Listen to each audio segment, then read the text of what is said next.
Hello and welcome to The United Stand. This is your Manchester United transfer news daily. And when the hate don't work, they start telling lies. That's nothing to do with me, although it is a line I could probably use and steal. But no, this is from Romelu Lukaku, who is very topical thing at the moment. But when the hate don't work, they start telling lies. This was an Instagram post he apparently put up yesterday. I read it on Goal website and a few others, but when I checked his Insta, it had gone. So I don't know whether he's deleted it or not. But interesting Lukaku there, and you know I've got another side to talk about Lukaku there. We're also going to talk about Eden Hazard, talking about Manchester United, Pochettino, and also a few other things. Also, I think one of the most important things at the moment, what are the chances of us getting a centre-back and who is the likely candidate now? So we'll talk about that in a bit as well. But I want to start off with quite an obscure story, some would say.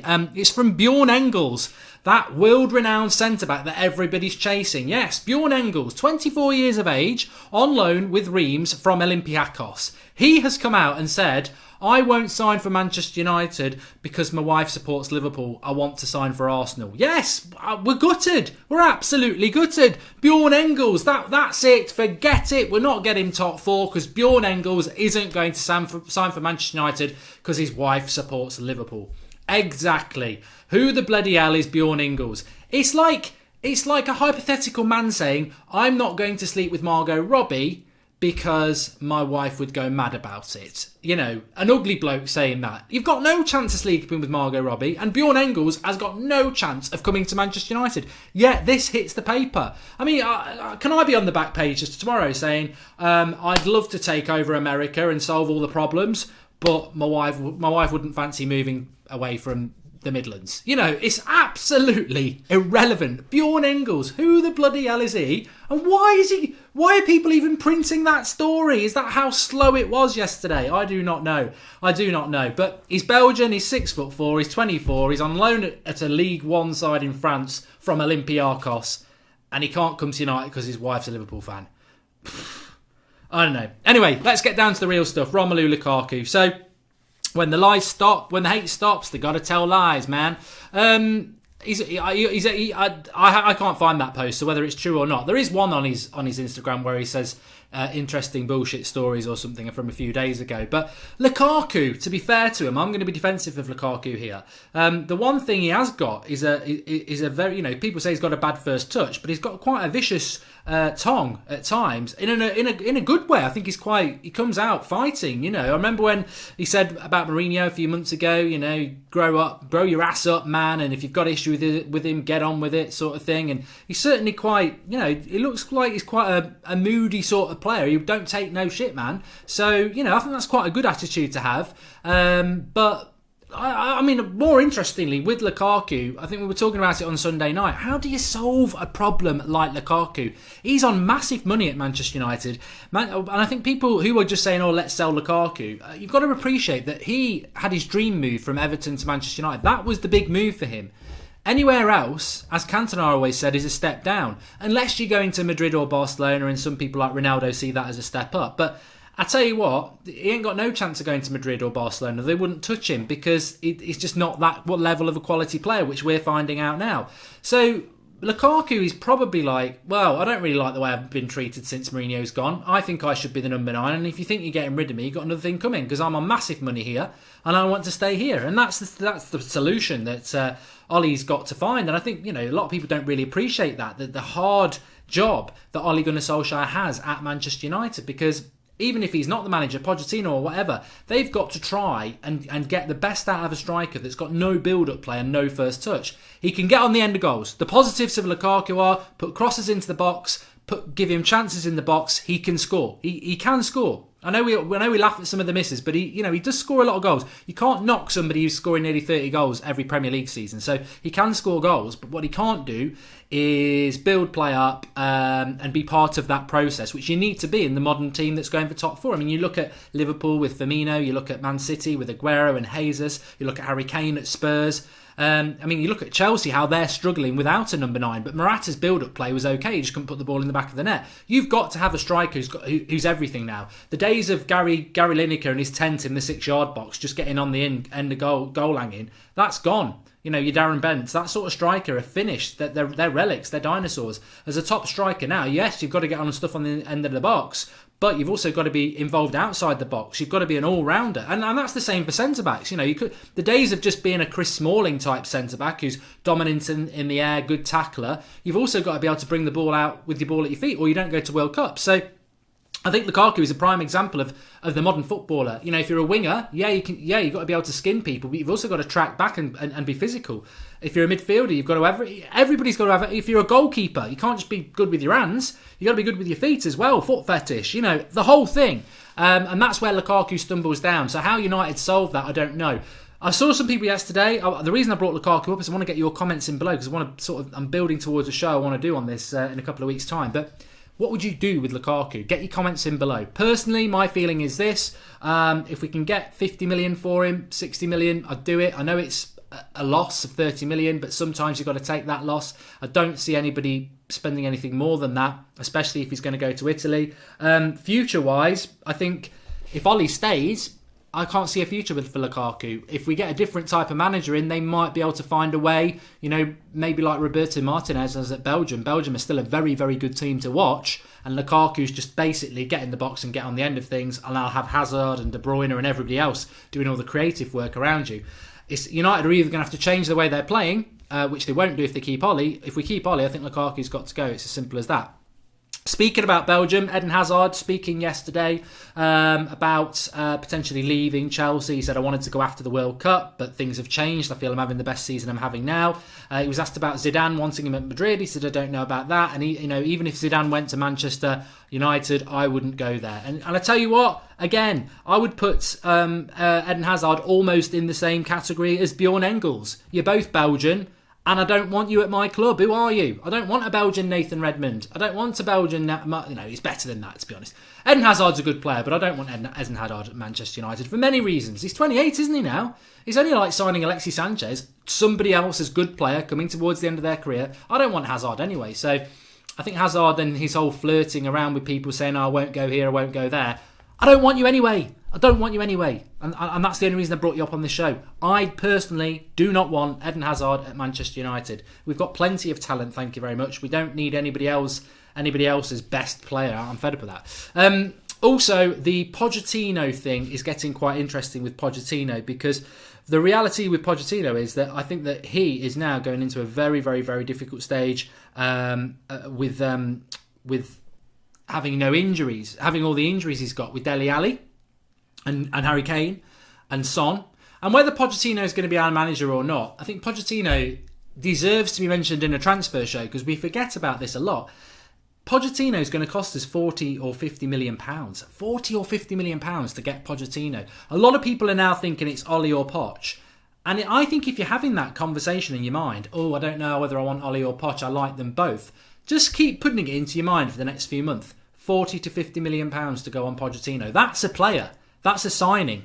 So, is Pochettino 40 to 50 million pounds better than Ollie? I would say not. I would say not. But we're going to find out in the next 3 months, because I tell you what, the one thing that if you are pro Pochettino to be the Manchester United manager, if he gets top four and does well with what he's got over the next few weeks, he's proved himself. I think he's a good manager anyway. But if he can get results without Harry Kane, Dele Alli, and Son and Sissoko over the next few weeks, he's only gonna make himself even more attractive. So you can say Ollie's got a challenge at United and he's doing fantastically well. Yes, he has. But Pochettino's challenge over the next few weeks is going to be very interesting as well. So don't count him out as Manchester United's next manager. I just wonder whether he's worth £40 million to do it. But also, I think there's a warning with Spurs as well. There is a warning with Spurs here, which I wanted to bring into the transfer show, and that is, look at Spurs. I think for the most part of this season, I've, hand on heart, said they deserve top four. They are the third best team in the league. I know we beat them, but they're a good team, and we were a good team when we beat them. Spurs consistently are the third best team in this league, and they deserve top four. But the season's not over in January, thank God, because Liverpool would be winning the league. And there's still a lot of games to be played. And if Spurs fall away and finish 5th or 6th, well, that's where you deserve to be in May. But as of now, they are, I believe, the third best team in the league because of what they've done. They're a very good team, but they're going to be missing some big players. And that's the warning I wanted to get across here. The January transfer window is open, and at the moment we're fine. But Spurs are a warning that Woodward, if he understands football, should be opening his mind to. What if in February or any time from now, Rashford, Martial, Pogba get injured? Well, no, they've had 4 injuries and Lindelof. So if we lose those 4 players, do you think a United side without Pogba, Lindelof, Rashford and Martial is going to get the results? Because, well, we could do. You never say never, but it becomes ridiculously hard. And this is what I'm on about. Refusing a January transfer window. I'd be amazed if Spurs don't sign anybody, but that's Daniel Levy for you. But from a Manchester United point of view, we know we didn't spend much in the summer, and we know we've not spent anything this month. So there's a pot of gold there, a lot of money. Manchester United, the richest club in the world. There's a lot of money there. And is it worth? I think we're a good team, but I think we're very reliant on 3 or 4 players at the moment because I think we've got a big squad, but I don't think the depth of the squad is actually that good. I think the Deadwood FC takes up a good proportion of the squad. So it is interesting as to, everyone says let's wait till the summer. It did drop into my head. Well, what if we did lose Pogba, Rashford, Martial and Lindelof over the next few weeks? Everyone would be going, we should have signed in January. Well, hello, I'm January, I'm open, I'm wide open, come and have me. Not in that way, but you know what I mean. I'm open for business. I do charge a good price.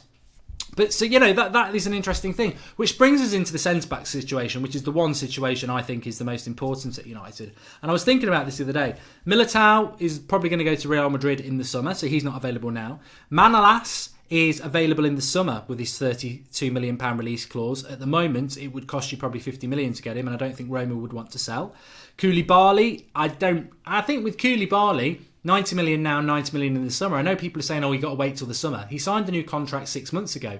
Koulibaly will probably be harder to get in the summer than he is now. Skriniar, not signed a new contract yet, but with Skriniar and Koulibaly, neither club wants to sell. They'll cost a lot of money. Alderweireld, I can't see Spurs selling him now with the injury problems that they've got, despite him being available for 25 million in August. So I don't think Alderweireld's a possibility. And then you go in, well, who is available as a centre-back? I personally think that the only real possibility of a centre-back this January is going 90 million now for Koulibaly or Skriniar, because Militao and Manolas and Alderweireld are the cheaper options, but they're only cheaper options in the summer. And why go for the cheaper option in the summer? I do fear that we will go for the cheaper option. You look at the McTominay thing I was talking about last night. Nothing against Scott McTominay. I just don't know what he is. And we've just rewarded him with a 5-year contract. For what? Doing well in training, because that's the only thing he can be doing. On the pitch, I don't even know what his position is. I've not seen anything from him at all. It just looks to me like a cheap squad player rather than actually going and building a squad good enough to win a title. So maybe in the summer we will wait to the summer and sign a Manolas or an Alderweireld who are cheap.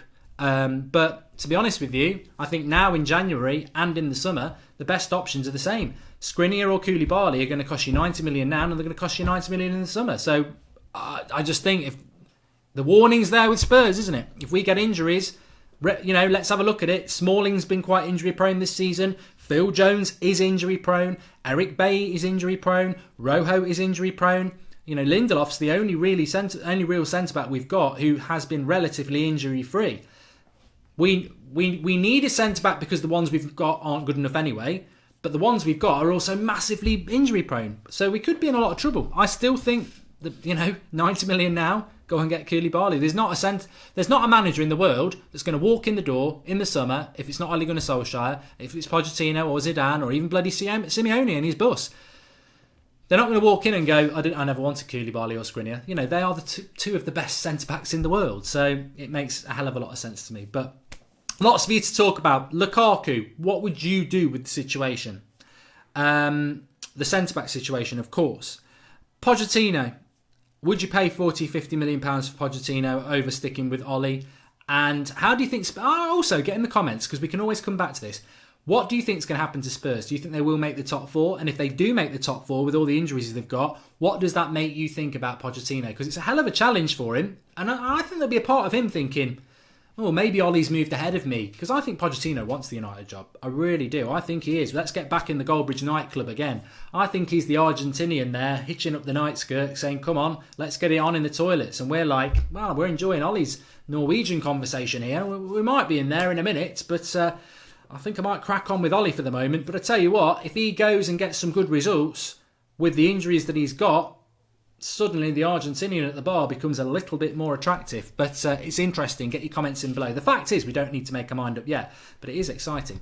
Thanks everyone for watching. Please do drop a like on the video. I'm about to get on the train and go down to London town. Got to go and film some stuff with Arsenal Fan TV. Massive week for Manchester United, Arsenal as well. Looking forward to that. You got Flex and Rants at 1 o'clock, and I'll be back at 8 o'clock tonight. So get your comments in, smash it a like, and I'll speak to you all soon. Have a good day.